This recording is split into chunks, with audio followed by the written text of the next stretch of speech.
That's fine. Go ahead and scoff. But, there are a lot of things out there that I don't believe in, but that doesn't mean they're not true. Such as? Like crop circles, or the Bermuda Triangle, or evolution. Whoa, whoa, whoa, whoa. But you don't believe in evolution? Nah, not really. You don't believe in evolution? I don't know. It's just, monkeys, Darwin. It's a nice story. I just think it's a little too easy. Too easy? The process of every living thing on this planet evolving over millions of years from single-celled organisms is too easy? Yeah, I just don't buy it. Excuse me. Evolution is not for you to buy, Phoebe. Evolution is scientific fact, like the air we breathe, like gravity. Oh, okay. Don't get me started on gravity. You don't believe in gravity? Well, it's not so much that, I don't believe in it. It's just, I don't know, lately I get the feeling that I'm not so much being pulled down as I am being pushed. How can you not believe in evolution? I don't know, just look at this funky shirt. Thieves, I've studied evolution my entire adult life, okay? And I can tell you, we have collected fossils from all over the world that actually show the evolution of different species, okay? I mean, you can literally see them evolving through time. Really? You can actually see it? You bet. In the U.S., China, Africa, all over. See, I didn't know that. Well, there you go. Huh. So now, the real question is, who put those fossils there and why? Uh-oh, it's Scary Scientist Man. Okay, Phoebe, this is it. In this briefcase, I carry actual scientific facts. A briefcase of facts, if you will. Some of these fossils are over 200 million years old. Okay, look, before you even start, I'm not denying evolution, okay? I'm just saying that it's one of the possibilities. It's the only possibility, Phoebe. Okay.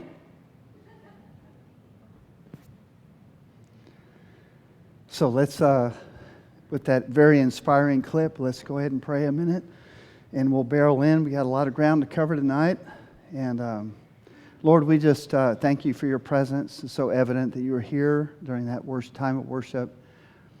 And so, God, I just come tonight and ask you to tailor-make and customize this presentation, that, God, you would anoint the truth that's embodied in creation, that testifies of you.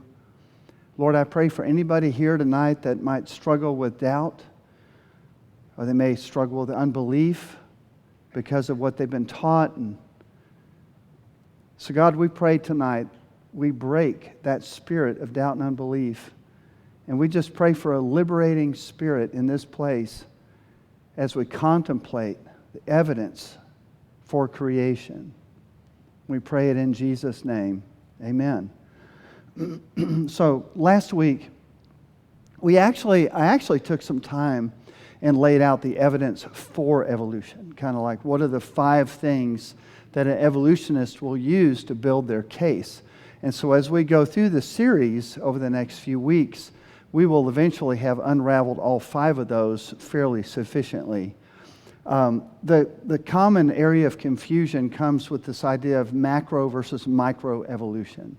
And so microevolution is the kind of evolution that everyone believes. Creationists believe it, young earth, old earth, it doesn't matter. Everyone believes in microevolution. So there's a realm or a limitation, if you will, within evolution that is acceptable. It's macroevolution, Darwinism, that we reject. And so I spent a lot of time really defining those terms, but defining those terms is very important because it helps to alleviate a lot of confusion that people have. Darwinian evolution, by definition, is atheistic. I don't know that I made that real clear last week, but when we look at the mechanism, we described the mechanism of mutations and natural selection, and that mechanism, in other words, most people, most scientists, most individuals who believe in Darwinism actually are not atheists. So we went over those stats last week. But the theory itself is atheistic implicitly by definition. Does that make sense? In other words, even though most people will step back and go, well, I'm looking at all this and I see mutations, natural selection, I see all this stuff happening supposedly or allegedly, and you step back and you say, well, I don't see how it could all just happen by time and chance, by just purely impersonal forces. And so many people will say, but I think the evidence is so compelling for Darwinism and evolution that they will step back and go, well, I don't want to commit intellectual suicide, so I still may want to hold the Bible, I still may want to hold my belief in God, and that somehow maybe that's how he created. He did it through evolution. And so, but when they do that, it's a natural thing to want to do if you believe that science, you don't want to give up God just because science supposedly is telling you that the evidence is overwhelming, that there's a naturalist view of origins and how it all became complex like it is today. And so people will hold these two things in tension. Sometimes their entire life, they will literally hold on to Darwinism and faith in God at the same time. But what I want you to understand is that is a very grotesque contradiction. Because Darwinism, by definition, is atheistic, meaning that the method of which it works is all through natural processes. It doesn't require God. It doesn't need God to create complexity. It does it of its own volition. Does that make sense? So I think it's very important. I remember hearing that years ago, and I was maybe a young college student, still struggling a little bit, trying to figure out, geology student, trying to figure out, how much of Darwinism was I going to believe, how much was I going to reject, and this kind of thing. So we also spent a lot of time really looking at intelligent design last week.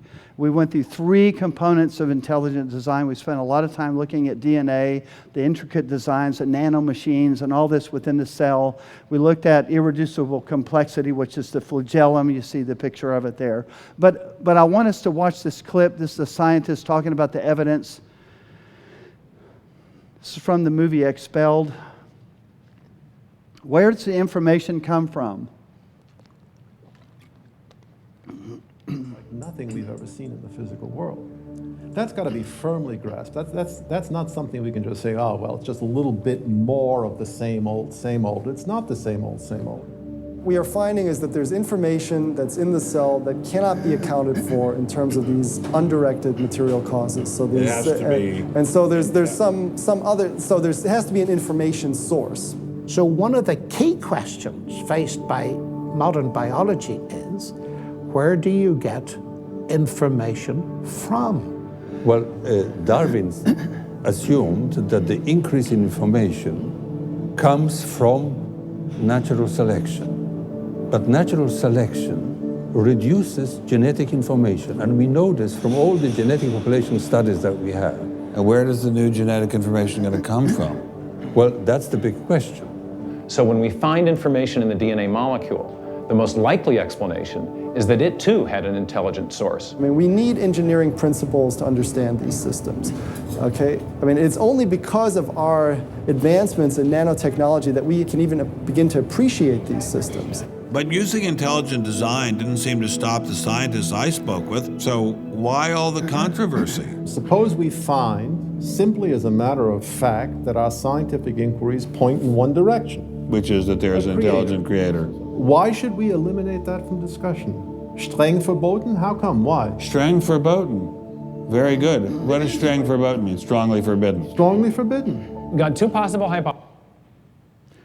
Okay, so the idea is that, and we're going to look at this a bit more, and I'm going to demonstrate probably going in next week how mutations and natural selection as a mechanism is insufficient to create greater complexity, and it's insufficient to create new information so that creatures can advance in sophistication and their capabilities. And so intelligent design, if the scientific evidence of design points toward an intelligent creator, then why would we not let it lead us there? And that's the big question. I love Proverbs 16:17. It says, "He who states his case at first seems right until the rival comes and cross-examines him." And that's where we are today, because people are so continuously inundated with one viewpoint, one perspective, and that sometimes, so we get a little bit of time. I've had moments where I would sit down and talk to somebody who was leaning agnostic or atheist, and I would say, "Would you just give me 30 minutes? We'll just talk nothing but science." And maybe it might turn into an hour. But I get 30 minutes, I get an hour to unravel years and years and years of indoctrination just using the facts.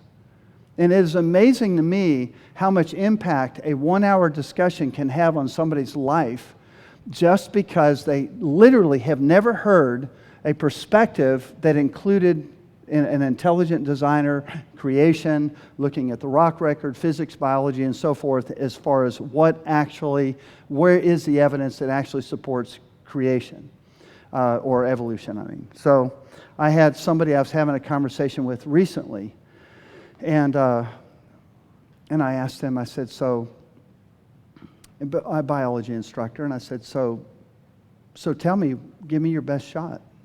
What is your compelling evidence? I mean, well, there's lots of little things. I said, no. Well, okay, so out of all the little things, just give me your best shot. What do you think is the most compelling thing that supports your view of Darwinism? And honestly, they're just stumped. And because their case is very weak. The case is very strong for creation. The undermining, the Darwinism is just on its last legs. The more information that comes out, the more evidence that begins to unfurl, the weaker their case begins. And it's kind of like, pay no attention to the man behind the curtain.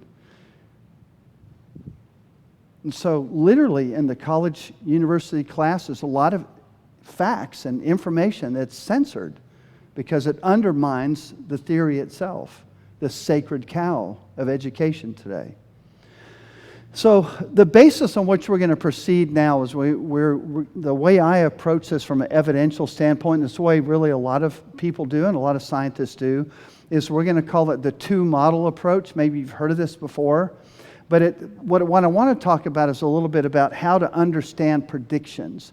So when scientists have a theory, the theory says if this, this, and this, then we should see this in evidence to support the theory. In other words, they call that a prediction. So if I could give you an example, do blondes have more fun?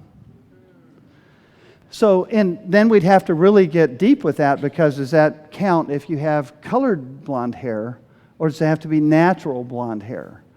And so we could make that a subset of the study, and we could begin to sample, and we could begin to interview people that are blonde. We're talking about females in this case.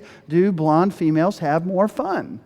And so, the theory is that, yes, they have more fun, but I'm not so sure it's true. So let's do an analysis. What should we see happen? And so you would interview all these blonde ladies, and then you would ask them maybe a whole battery of questions, and you would say, well, the prediction should be, if they are having more fun, if they are enjoying life more than all the brunettes and redheads, okay, then we should see certain things. We should see that, well, this person's happier, they're more buoyant, people are more engaged, more interested, they seem to have promotions more easily. We could have a whole lot of data that we could collect to build a case on that prediction. The hypothesis is, do blondes have more fun? It's as simple as that. And so when we look at creation versus evolution, we all have the same facts to work from. Okay, so when we have a model, creation is a theoretical model. And so what we're saying is, if God created the heavens and the earth, and Genesis 1:1 is true, then we should see certain things as a result of that model or that theory. If evolution is true, on the other hand, and by the way, as far as referring to evolution, I will be referring to macroevolution, not micro. So when I refer to evolution, I'm referring to Darwinism. So the facts and the evidence are there for everyone to delve into. We all have the same body of information available to us. And so the question is, if creation makes certain predictions, what do we see in the real world to match? And then we look at evolution, it should make certain predictions on what should we see in the real world. Which theory better fits reality is what we're looking for. Which one is better supported by the evidence as we find it in the real world? And I believe that the creation model, or theory, if you will, and of course we're talking about the Bible and Genesis 1:1, it's not theory to us, but if we're talking about it as a model of science, where we have a theory and a prediction, and we're looking at what evidence is there to support that, right? So just to give you an idea, so we look at the creation model, and what do we see? If we look at, in each column, you have physics, geology, biology. Those are the main three fields of science. We're going to look at today, we're going to look at geology. So when you look at the creation model, what are the predictions that are made? Well, in the creation model, things would be starting out from the very beginning at their best. And then over time, we might see deterioration, we might see, a breakdown, but you start with your very best at the beginning where God created, and then you follow that down. What you would see in the fossil record and geology, you'd see abrupt change. You would see sudden appearances of complex organisms in the rock record rather than transitional fossils leading up to an end point of a new kind of creature. And then your creation model uses a supernatural means for its starting point. And so then the evolutionary model is you start with the worst. You start with simple organisms, one-celled, single-celled, so forth. You start with the simplest type of life, if you will, and then over time, it predicts that we should see greater complexity as time goes on. And you should also see in geology, you should see gradual change. If you're looking over hundreds of millions of years of strata and rock, and you're looking at fossils distributed throughout those strata, you should be able to see gradual change occurring within the various animal types and plant types.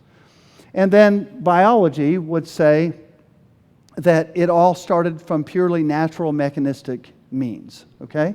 So that's what we're looking at. And so what view best fits the facts? So when we look at geology, the prediction is that we should see abrupt change rather than gradual change.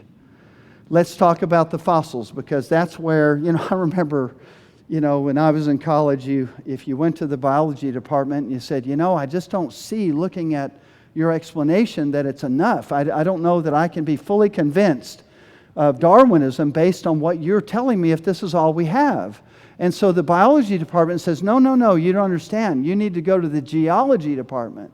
They're the ones that have all the real evidence that proves that what we're saying, that our hypothesis or theory is true. So you go there, you've got the hard rock evidence to prove it, right? You go to the geology department and you go, well, I don't know, looking at the fossil evidence, I don't know that I really see enough evidence here to compel me to say I believe in Darwinism. And they would say, well, that's because we don't have all the information. You have to go to the biology department. And if you go over there, they will give you the mechanism and explain to you how it actually happens. And as silly as that seems, that circular reasoning, that is in fact often the right hand not knowing what the left hand is doing, but that's kind of how the case is built. So, what is a fossil?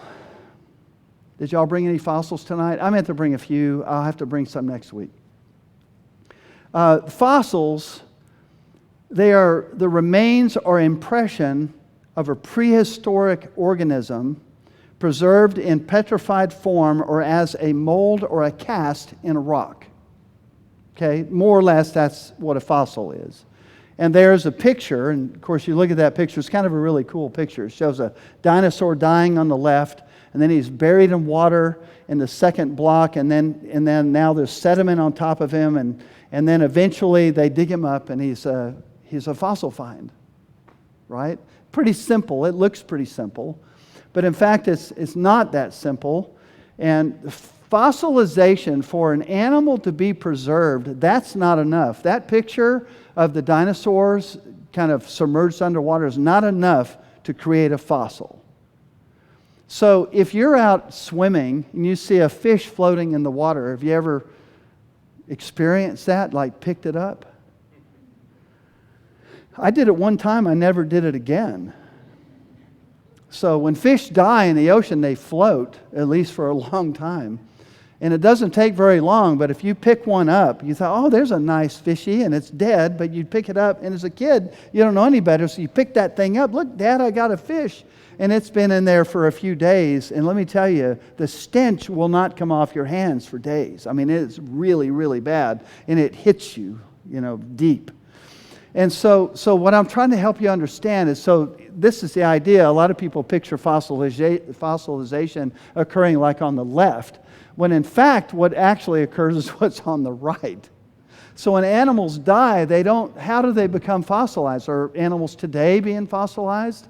No, generally no. In fact, to have a fossil occurring today would be extremely rare because it would require ideal circumstances in which the animal dies and it becomes entombed suddenly. It becomes buried, rapidly buried. And the environment in which a fossil can occur tends to be a catastrophic environment, or I should say an environment that is that's described by catastrophe. In other words, there's a flood, or there's a landslide, or there's an earthquake, or something has occurred that is a disaster. And so in those circumstances, the creature is buried suddenly and rapidly and then sealed and entombed. And so when you see all these fossils all over the world, they have been buried and entombed and like in an airtight preservation, if you will. And then over time, water percolates through those formations, the rocks harden, they eventually, minerals can replace the actual bone if it's a fish or something, or the bone remains the original bone. It just depends on the process and the mineralization that occurs, but that's fossilization. But what I did want you to catch is the whole idea of a fossil involves an environment of catastrophe. Okay, so what does that fit with? Well, we'll get to that eventually, but not today. But the fossil record. What does the actual fossil record look like? I mean, if you could just sample thousands and thousands, millions of fossils, what would you find out there? I know last week a number of you had raised your hands and you'd done a fossil hunt, or you have fossils. Some of you came up and talked to me afterward, hey, I've got a fossil or two. And so I've got boxes of them. I learned a long time ago to quit collecting rocks because I was going to end up with a dump truck full of rocks in my garage. And so I became much more selective over time. That one's worth keeping, but most of it just piles up over time. So here's what you actually find in the fossil record. 95% are marine invertebrates and shellfish, like shrimp and things like that, or would be, all kinds of shells and gastropods and, you know what I mean, just like what you see on the beach. Less than 5% are algae and plant fossils. Another fraction of 1% are invertebrate, including insects, just a variety of things. And then finally, the tiniest category would be vertebrates, which would be, it's a really, really tiny. So the chances of finding a fish fossil, you could find out where to look, and there's certain formations that have them. But just in a general sense, if you're going out there and say, let's go look at rocks and find a fish fossil, it would be really hard to find one. And so the rarest of all are the vertebrates, the ones that have a backbone. So if you look at, but what about all the really cool fossils? I want to find a dinosaur tooth or something. And I've never found a dinosaur part or bone or piece or tooth. But I've done a lot of digging for fossils, and that's what I found. And that 95% is pretty much just stuff that you would see today anyway. Just shells and all kinds of junk, right? So it's not like you're going to find anything unusual. You have to dig a lot to find like a dinosaur find or something. And so, in fact, dinosaurs, there's only 2,100 dinosaur skeletons that have been found in the entire modern history in the period of the last 150, 200 years. They found 2,100, that's all, intact skeletons. That's not very many. And most of those, and none of them are 100% intact. Most of them are like 70%, 75% intact, 80%. To find a complete skeleton is just about unheard of. There's many bone fragments, and the mammal fossils, which I have some of those, like a piece of a mammoth, a part of a camel, and different things from here, not too far from here, that were Ice Age era. So 95% of the mammal fossils were deposited later and during the Ice Age. So the abrupt nature of the fossil record, I'm not going to spend a lot of time on this, but it is true. Okay, so when you look at the geologic column and you look at the rocks and what's in them, you'll find that complexity appears abruptly. So, for instance, plants appear, conifer trees, different types of very complex living things appear suddenly in the rock record with no predecessor, with no evolutionary transitional form. The Devonian rocks are referred to as the fish formation, and the Devonian rocks are just loaded with fish fossils, and they're deeply buried. But the fact is that they suddenly appear, bony fish, and they suddenly appear, and they don't have any predecessor. There's no half fish leading up to them. There's not some half-type creature or transitional fossil. It's just like all of a sudden you're going through the rock record and you hit the Devonian rocks, and all of a sudden, boom, fish. See? And that's what I'm talking about, abrupt appearances of very complex assemblages and organisms. You also see them disappear abruptly as well. And there are extinction zones, if you will, like the dinosaurs, all disappeared abruptly. And I'm going to use, going into this message, this presentation today, I am going to use millions of years, even I don't believe it. The reason I'm going to use millions of years is that's how these rock assemblages are identified, and it's just for relative terms. So hold your horses, go, that pastor's teaching theirs is millions of years old, and that's not what I'm saying. To reference some of the literature, scientific references in literature, I need to be able to read and reference sometimes so many millions of years. There is some thought among some creationists that the millions of years are relative values. In other words, they're not absolute values. In other words, if you say, well, this strata is 100 million years old compared to this strata that's 60 million years old, that it's because one is on top of the other. They are in relatively different positions. Does that make sense? And so when I say the dinosaurs were extinct, in the great extinction at the 65 million year mark on the top of the Cretaceous formations, okay? And it's like they suddenly disappeared all over the world at the same time. And so this great nonconformity is what geologists would call it, is very, very distinct all over the world. And so they appear abruptly and then they disappear abruptly. And you see that with lots of different types of creatures in the rock record. So this is the picture of the flowering plants.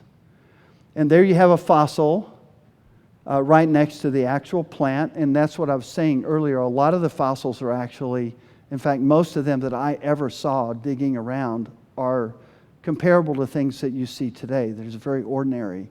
And in this case, there's a plant, and so it shows it fossilized and in real life. And Darwin said this was an abominable mystery because he had no good explanation for the sudden appearance of flowering plants. And it bugged him. It bugged him a lot. So I love what Dr. Baumgartner, who's a PhD, said. He said, instead of representing an evolutionary sequence, the rock record reveals successive destruction of ecological habitat in a global tectonic and hydrologic catastrophe. John Baumgartner is a PhD in geophysics. It's interesting that pollen grains were found and discovered in the very deepest rocks, preserved on the uniformitarian scale of 240 million years. Pollen grains, way out of order, out of place. way too advanced for that type of fossil. And so one of the things I'm going to look at right now is the out-of-order fossils, things that are just out of sequence.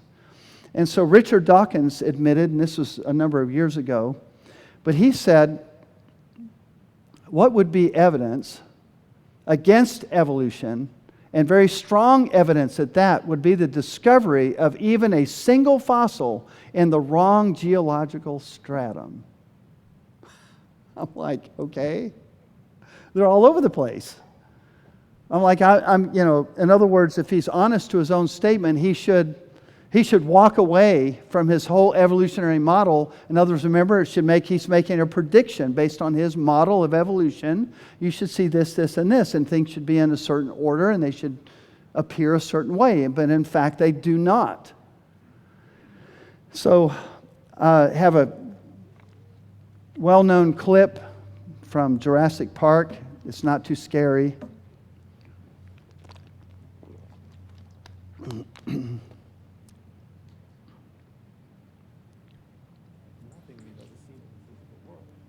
That's got to be.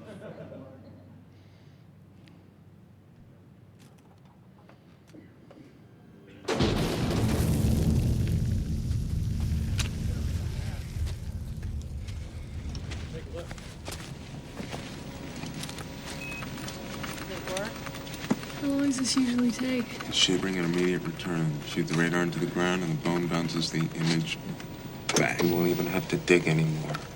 Where's the fun in that? It's a little distorted, but I don't think it's a computer. Oh. Post-mortem contraction of the posterior neck ligaments. Velociraptor? Yeah, it's good shape, too. It's 5-6 feet high, I'm guessing 9 feet long. Look at the extraordinary... What'd you do? He touched it. Dr. Grant's not mission compatible. Got it in for me. And look at the half-moon-shaped bones in the wrists. No wonder these guys learn how to fly. No, seriously. All right. Well, maybe dinosaurs have more in common with present-day birds than they do with reptiles. Look at the pubic bone, turned backward, just like a bird. Look at the vertebrae, full of air sacs and hollows, just like a bird. And even the word raptor means bird of prey. That doesn't look very scary. More like a 6-foot turkey.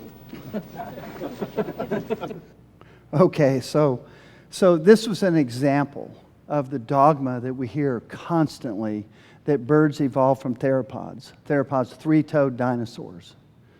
And so this is like so consistent from every direction, every angle. We are told constantly that birds evolved from the theropod dinosaurs. So the velociraptor, which in this case, Jurassic Park is not a representation of velociraptors. Those are more like Allosaurus, like something like that in the back corner.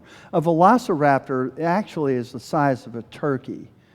They're just not, but Hollywood changed it. I think they liked the word velociraptor for their aggressive dinos, right? But the fact he said on there 6 feet wide, long, or whatever, and so that's just all nonsense. But that's typical of so much information that we're fed.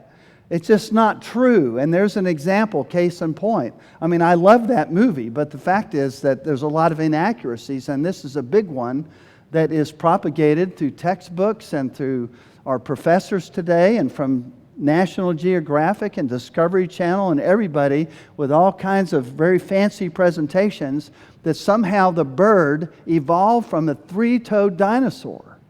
And it's absolute nonsense. And so here's how I'm going to explain to you a couple of things. You have to understand that one of the things that you'll see is there's always struggling to find a missing link, a transitional fossil. They know they have to find these, and if they can't find them, then their theory completely falls apart. Their predictions are you must have transitional fossils. And so because they have such a hard time finding them, they will find anything to somehow become a semblance. And they might find one creature, and they'll say, okay, we've got one. I think we've found one. And I'm going to show you why that does not meet the prediction, and it does not meet the prediction of Darwin. And I'll try to explain this to you the best I know how. But if you look at this diagram, if we can just picture a moment, D represents dino. Okay, and D dinos are going to become over time a bird. Through mutations and natural selection in millions and millions of years that this magic is going to occur. So they show a velociraptor type creature on the left and a full bore modern bird on the far right. And so what I did is I created, over the process of evolution, you would see D becoming with a bit of B and then a little bit of B, and then finally in the middle I have half D and half B. We got a half dino, half bird, and then eventually it begins to have more characteristics of a bird. Okay? Until it becomes a bird. That's rational. And that would be indicative of the model of evolution, how it predicted. The red arrows, represent randomized sampling of the fossil record during all those millions of years of strata. Did y'all follow that so far? That's just kind of randomized sampling because it's not an exact science. They get samples where they do, and they, so there are these random samples. And so in the random samples, what should you see? Should you see a lot of Ds and a lot of Bs, or should you see DBs?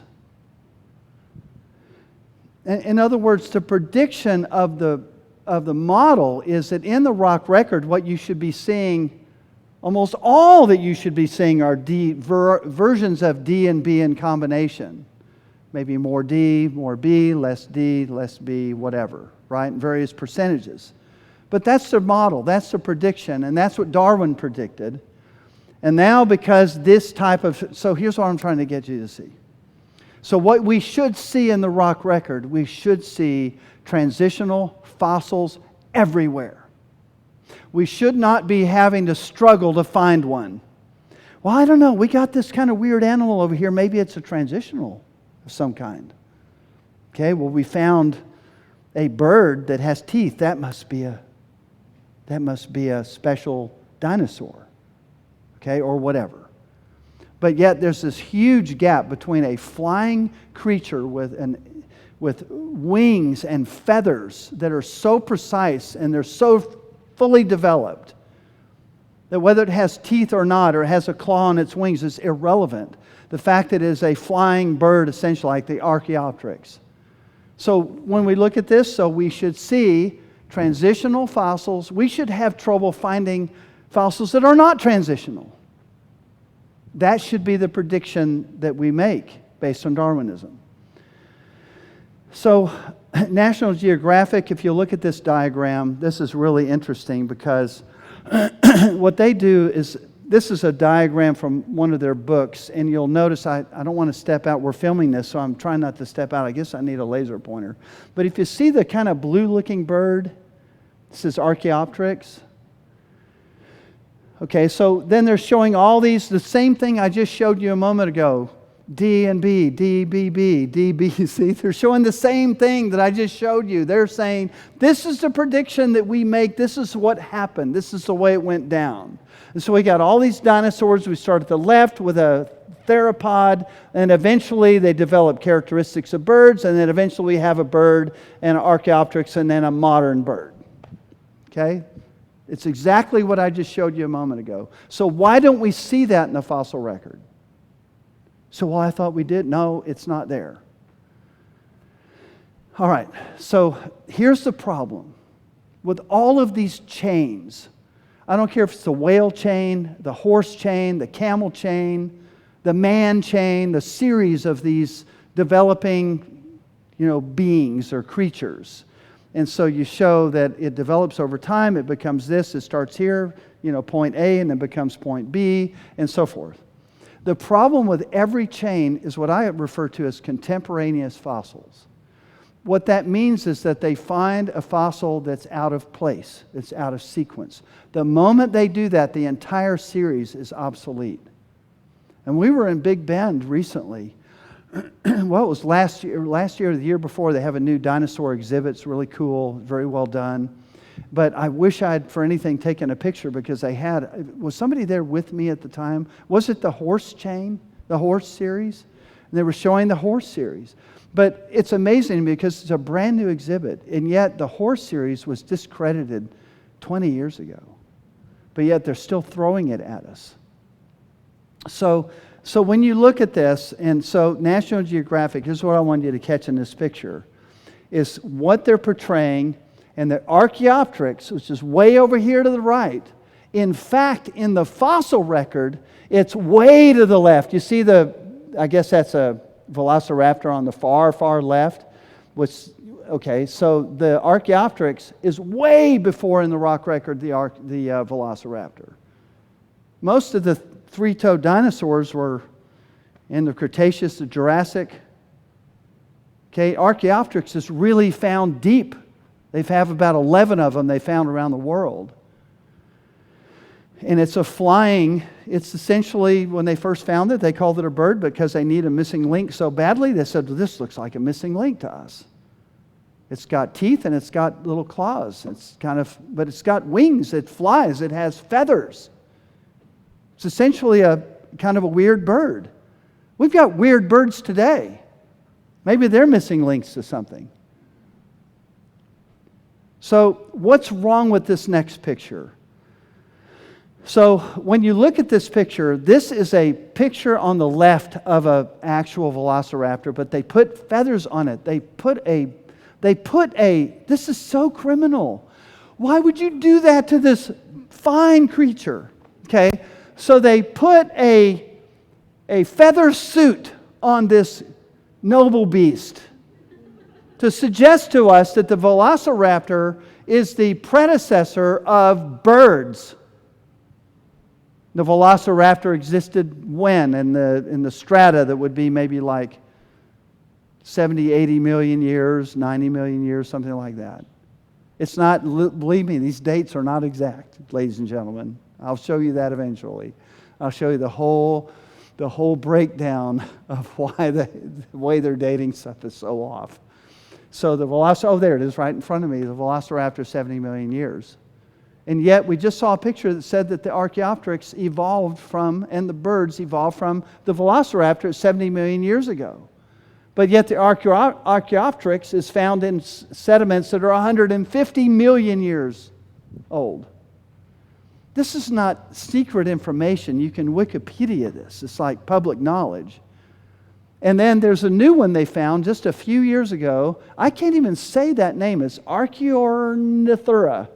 And this baby, it's supposed to say million years ago, 131 million years ago. So this bird, that's the one on the far right, this is actually comparable to a modern bird. It's essentially a modern bird, just an extinct species. Okay, so this modern bird is found in the same era as the Archaeopteryx. They're peers. They probably steal each other's eggs. I mean, who knows, okay? These are not like one evolved from the other. So the advanced modern bird is a contemporary with the Archaeopteryx, which precedes the Velociraptor. These are called out of order in more ways than one. All right, so are you following okay? I know I'm getting a little technical. It probably throws people a little bit, and I try to throw a bone out there now and then for the people who aren't that technical. But I want you to at least once have heard a technical, at least fact-laden presentation. So almost all of the theropods occur before these two birds. So the prediction is we should see transitional fossils coming out our ears. And so they tried to identify the Archaeopteryx. Well, there it is, we found it. But no, it doesn't match the fossil record. It's out of order. So if you look at, and here's the other thing, we're talking about birds and evolving flight. You know, do you realize that flight had to evolve 4 different times, completely separate times? You have the pteranodon up there on the left, or pterodactyl or whatever, and he's a reptile with flight. You have insects with flight, and a bird, a mammal would be the bottom left, a bat, and then a bird with flight. So you have 4 different entire categories of animal life, all having to develop and evolve flight on their own separately. You know, you think about how hard was it for us to figure out how to fly? Think of all the trial runs. Think of all the, finally when the Wright brothers finally got that thing off the ground with a motor on it. Man, and now look what we did with that in 100-something years. Wow. We take it for granted. I've got to wear a mask now when I fly on a 747.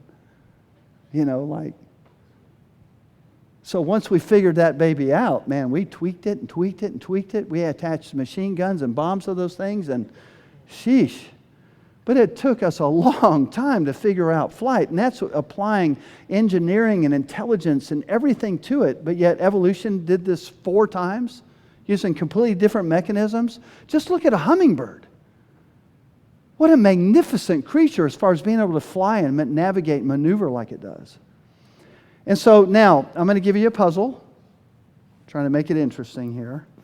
So we have a picture of strata here. So at the top is our bird. He's been preserved, he's been fossilized. At the very bottom, we have a dinosaur, D for dinosaur at the very bottom, and then another bird-like creature like an Archaeopteryx or like the other modern type bird 130 million years.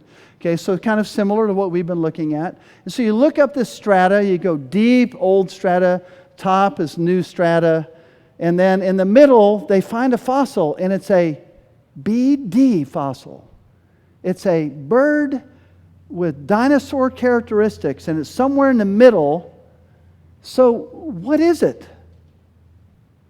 See, here's what I want you to understand. They're going to keep finding all kinds of weird stuff out there. But it doesn't matter what they find. They will not be able to meet the prediction of transitional fossils coming out our ears. Always remember that. The next time they herald the great discovery, we found a bird dino, or we found this, or we found that, and they'll come out and they'll say, this is it, we solved it, we found the missing link of this. And I'm just telling you, the fact that they're having to herald that, the fact that they're having to rejoice and celebrate it to the extent that they do, just reminds us that their model is breaking down. Because they should have no problems finding these transitional fossils. Okay? They should be everywhere. So what do you think that BD is? Dinotheropod. If BD is not a transitional fossil, which it cannot be, right? Why can it not be? Because there's a bird way down there deep. So it cannot be a transitional fossil. It's out of order for that.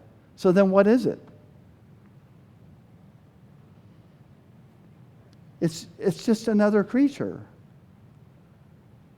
It's just another animal. Just some weird animal. It's like, imagine finding a platypus and never having seen one alive. Look what we found, doctor. Oh my goodness, it's half otter, half duck, half squirrel, half beaver. What kind of creature, pray tell? How did it evolve? Where did it come from? How did it get here? What kind of, if it's a link, it must be. What kind of a link is it? And what is that link? So here's what you have to understand. I'm going to call this the appearance of transition. So I picked out a bunch of automobiles. I know these are not biologic entities, but it makes a point. So if you were to just not know history, like you don't know which one the Studebaker is, you don't know which one, okay, you just look at these automobiles, and you think, just based on their morphology, what would you say was the most modern, advanced? Which one would you say was the oldest, primitive, undeveloped creature? So when you look at it, of course, the Volkswagen is the people's car, 1944. So you would think to yourself, well, the little red car has to be where evolution began. But it's actually the opposite. The little red car is actually the most modern one of all. And the one that looks sleek and the most modern is the bottom right one, happens to be the oldest one. And all I'm trying to do is make a point that just using their morphology and comparing the shapes of fins and tails and skulls and all this stuff, we can line them up and have them appear to be in transition when in fact all we did was line up cars. So You know, we can do the same thing with people. I mean, existing modern people. I had a guy in junior high. His name was Mitch. And I'm telling you, he looked like a missing link. His skull was shaped back, and he had really long arms. They kind of were like by his knees, and he was real strong and muscular, like maybe he had some gorilla in him. Well, I'm telling you, he looked like he was called Mitch. And he could play, we used to play tetherball a lot. You hit the ball around the pole and you hit it, and we'd have a glove, and we have these tetherballs set up, and guys would get really good at it, but Mitch was the best because he had longer arms. He could play tetherball. He was a superior being at the peak of evolution. You see, that's how silly a lot of this comparative anatomy is. So if you take, I had a geology professor, a PhD, and I'm telling you, he looked like Cro-Magnon man. He had like sockets, and he had a low forehead, and he had, I mean, it was weird. You would go to lectures and listen to, and I would just, every lecture I would look at him and go, I believe in evolution. You are evolution. I mean, he looked like, and so just think of the anatomy of human beings and the variety. You can go find the pygmies.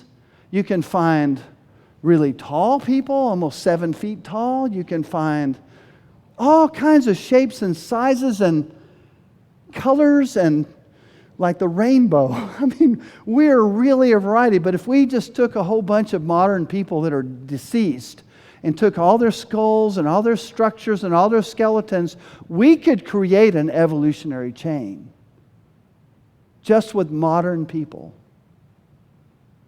You say some of them have certain diseases, maybe their skeleton didn't develop like it should have, maybe they had rickets or something, or a vitamin D deficiency, and so you have these groups that are discovered that are not necessarily that old, but they can have quite a variety, just like modern human beings have variety. So, I doubt if my professor in college is still alive. He would never hear this message. But I'll guarantee you, everybody that I went to college with, they would know who I'm talking about. We all knew. What is with this guy? Okay, so really, I'm glad it wasn't me, looking that way. I don't know anybody in the room that looks that way. I have never met anybody in my entire life that looked like Cro-Magnon man, like my PhD geology professor. And I've never met anybody like Mitch that had really long arms These were very unusual people. But they're not missing links. Okay, so let's read out of one of my favorite books, Origin of Species. Right? Have you all read it? How many of you have actually read this book? Tisk tisk. I don't know what to think. Maybe, I don't know if I have the right class here today. Okay. All right, so here's the deal. If modern day Darwinists would just listen to what Darwin's saying, I think Darwin is actually more intellectually honest than we give him credit for. If you actually look at what he wrote, and I extracted these quotes from my own reading of the book. I didn't go on Google or something and find these quotes. I found them myself. Now, I've since then seen people that will take extracts from them. But I have the page number here. The first one, he says, "Why then is not every geological formation and every stratum full of such intermediate links? Geology assuredly does not reveal any such finely graduated organic chain. And this perhaps is the most obvious and gravest objection which can be urged against my theory.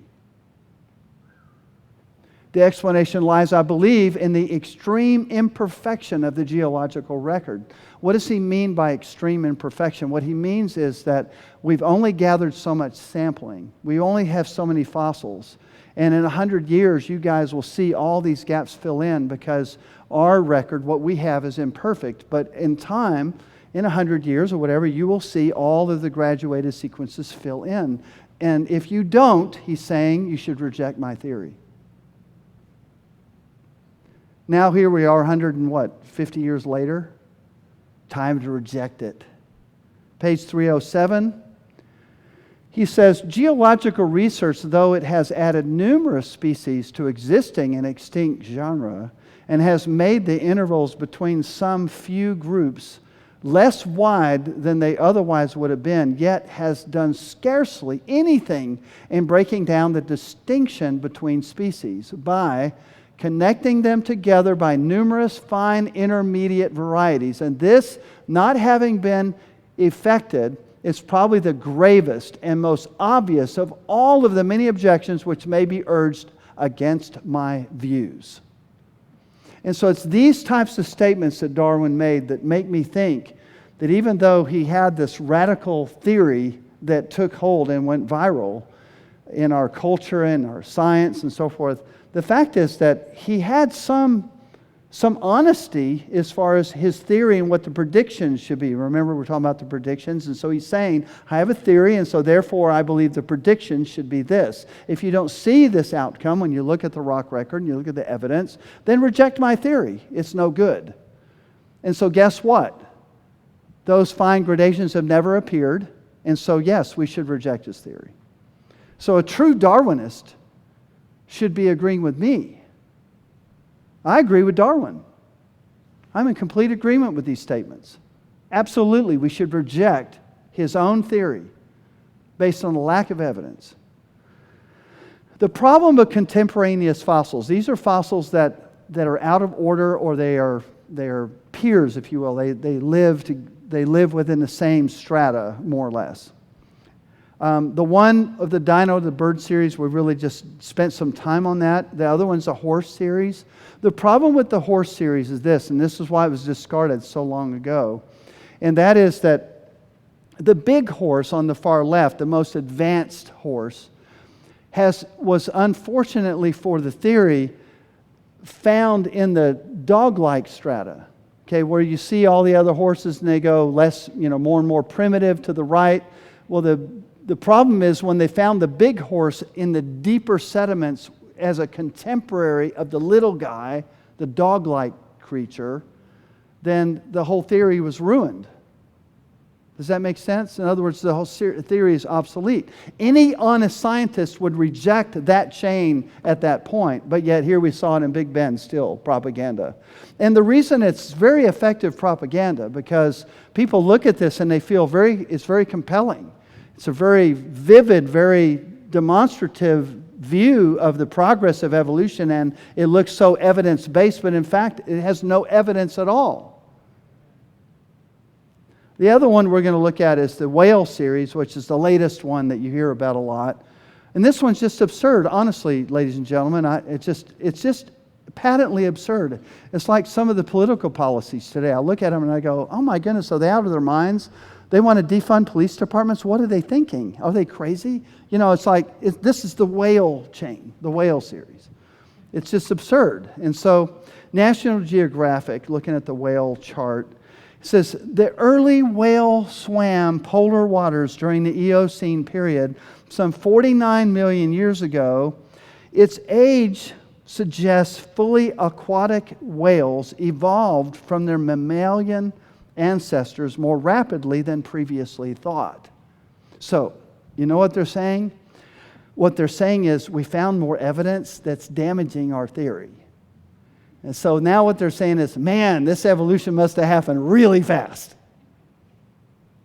Did y'all catch that? That's code. And whenever you see these kind of evidence statements and they go, gee, the evolution really seemed to happen fast. What happened? Okay, that's what happened. So here you look at the different whales, different kind of a list of them here that show their discoveries and what age strata that they're in. If you could go to the next screen, please. So here you have the Pachycetids. I don't even know how you say that, but that's him on the bottom right.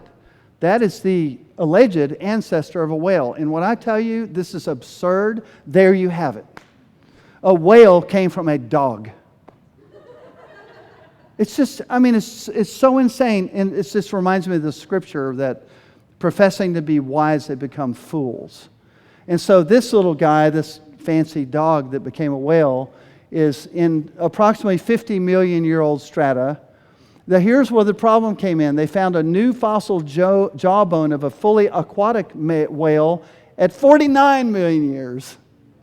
And so what they realized is these were contemporaries. They were not, it was not an evolutionary sequence, not even close. And then you have all the other ones. Well, you got a semi-aquatic 49, you got a semi-aquatic 49, you've got a whatever this one is, and then 47, and then this finally the fully aquatic at 40 million years. Okay, but then the problem is they found one that's approximately the same age as the dog. So there you have it. It's easier to say dog than say that word. The Man series. This is the one that stumps people for some reason. They somehow feel that the evidence for this is the most compelling, when in fact it just isn't. All right, so in fact I've got a really cool book. It's called, in fact I think they had a new version of this book come out. It's called Bones of Contention, and basically the entire book. Anybody read this besides me? No? Okay. All right, class, here's your assignment for next week. Read this book and give me a report. Okay, basically, he's a scientist and he documents human bones that are out of order, out of place. And he cites them and gives the proper scientific references for them. And it's pretty compelling, to say the least, once you realize that it's not as neat as they present it to us at all, not even close. So, evolution of man. How similar are the following ancient hominids to modern man? Okay, so I have a list of Homo sapiens, archaic Homo sapiens, Neanderthal, Cro-Magnon, and Homo erectus. Okay, so here are basically 5 categories of what might be referred to as ancient humans, or human-type creatures, okay? And so you'd ask, well, if I were to meet one of them, would they be able to develop language? Would they be able to start a fire? Do they bury their dead? The oldest one of all those is the Homo erectus in the deeper strata, right? And so Homo erectus, look at his skull. I'm sorry, ladies and gentlemen, but that looks like a human to me. Yeah, okay. He used fire and advanced tools. His cranial capacity was within the modern range, upright, just short of 6 feet tall. Sounds like it could be my cousin. It's certainly not an ape or a monkey. Now, see, here's the deal. For years and years, Lucy was the kind of heralded as the missing link among the apes. And so Lucy was like the ape-like creature that was showing more Homo sapien type characteristics. And so the next one is Homo erectus. So we go from Lucy to Homo erectus. So let's look at Lucy a minute, and you tell me how close they are. And we'll look at how many mutations it would take to make this change and whether that's rational. But we're not going to look at that today. I just want you to see the fossils. So the Homo erectus, considered by many to be the closest link between modern man and Lucy. I think do I not have a picture of Lucy? 2 skulls? Are there 2 skulls? Okay, a bad presupposition can prevent us from seeing the obvious. Okay, like here are all these skulls, you're like, oh my goodness, it's evolution.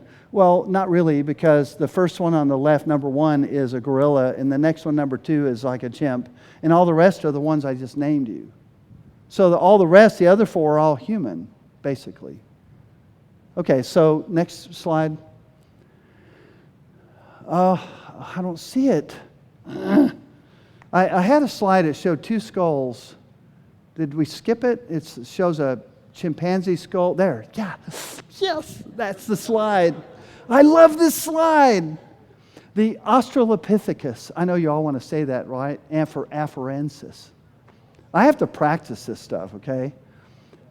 I am not an archaeologist, and I'm certainly not a paleontologist. So the Australopithecus afarensis, which is referred to as Lucy, and you take the lower jawbone off of this chimpanzee skull, and they look identical to me.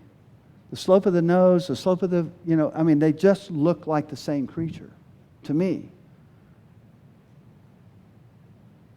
But if we put a bunch of clay around it and we can mess with it and give them a little more eyebrows, and maybe we can create a creature. But if you could meet Lucy, what do you think she would look like? Lucy, if you could meet Lucy, you would just think you met a monkey, honestly. And everybody knows it. The reason they said, well, Lucy might have walked upright because it had kind of an odd... Do I have another picture of the fossil find of Lucy? Yeah, there we go. That's how much of the skeleton they have of Lucy. Honest, that's it. And so they have one hip joint and socket. The hip joint and socket is what made them think maybe Lucy had some ability to walk upright. And it was based on that nearly entirely they decided Lucy, the chimpanzee, must be a missing link. Okay, so a bad presupposition can prevent us from seeing the obvious. I'm going to give you an example of a bad presupposition. The Laetoli footprints in Tanzania, Africa. These footprints were discovered in 1976 by Mary Leakey, who was also the discoverer of Lucy. These footprints, they are saying, are 3.6 million years old. And here's what they say. Actually, let's watch this video about these footprints.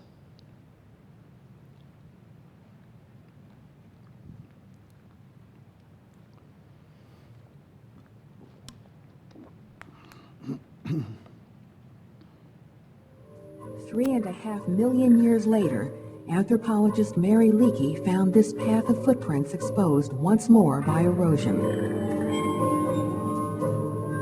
Two individuals clearly walked here, and details of the prints suggest that another followed them, stepping in the prints left by one of those who walked ahead. Footprints can reveal other secrets too, as forensic scientist Owen Lovejoy knows. They're often crucial pieces of evidence at crime scenes.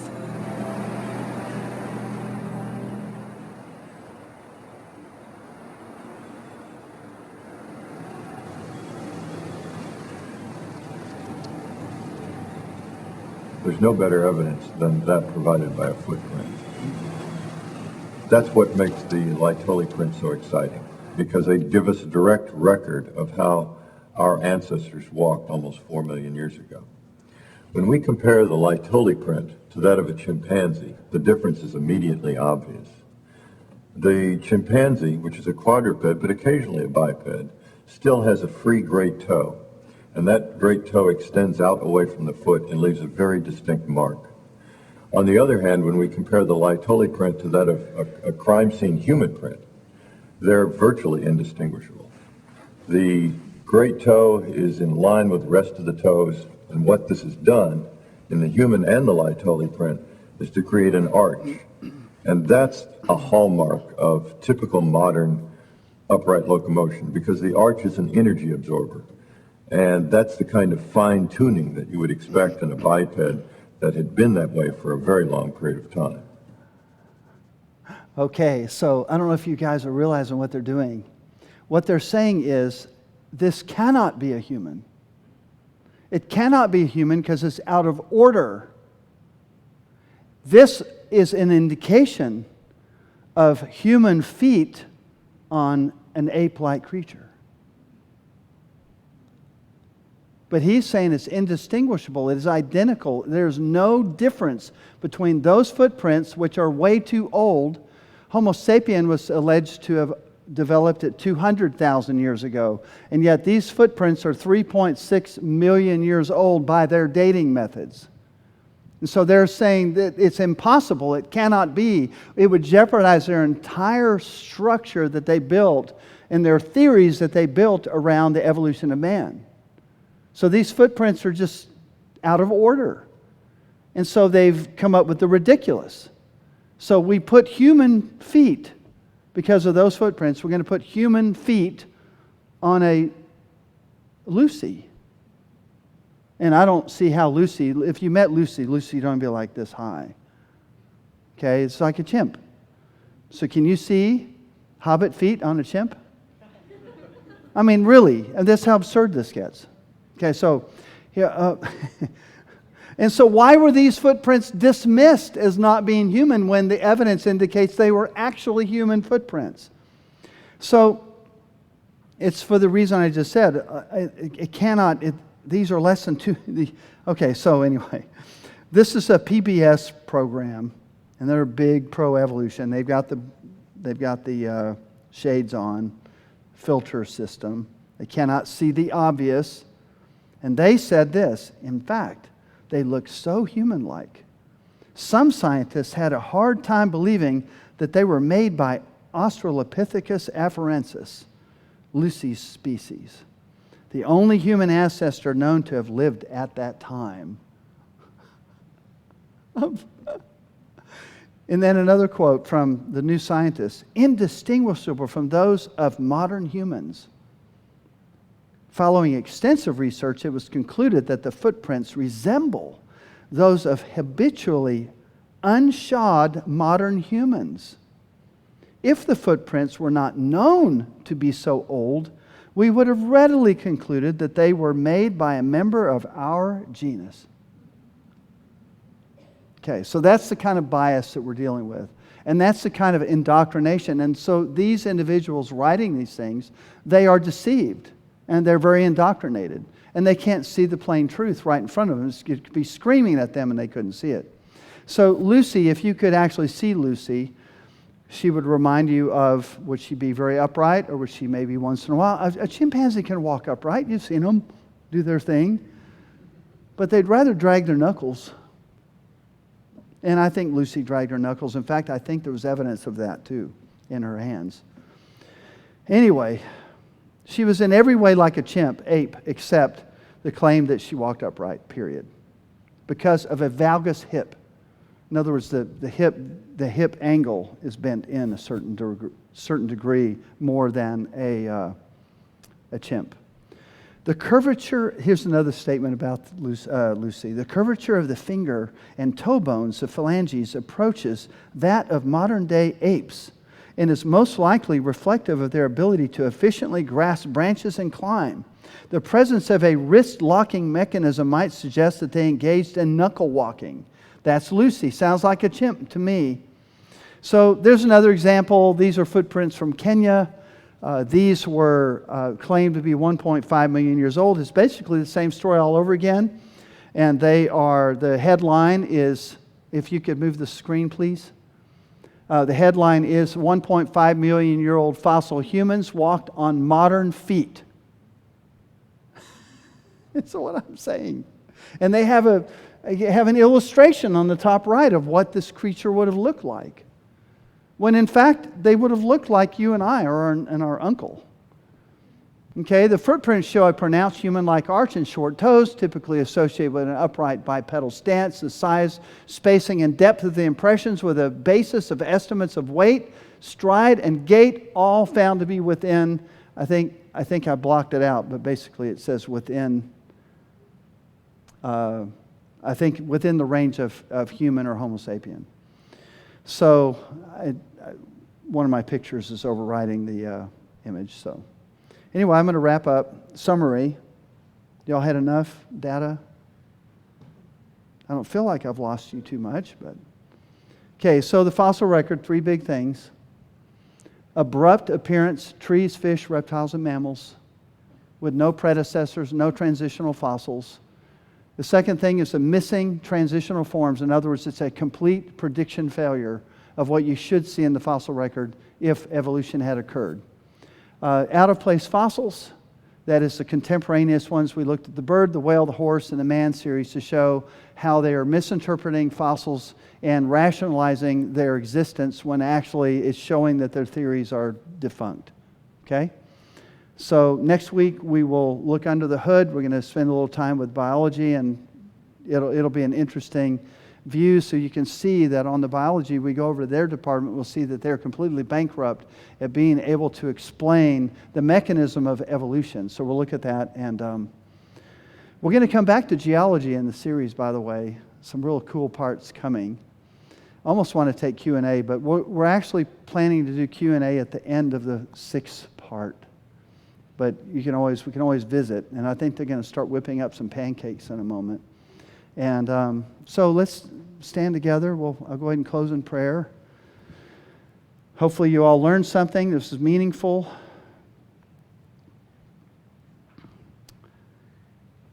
Lord, we know that the powers of deception and darkness are very strong in our culture, in our world, in our institutions.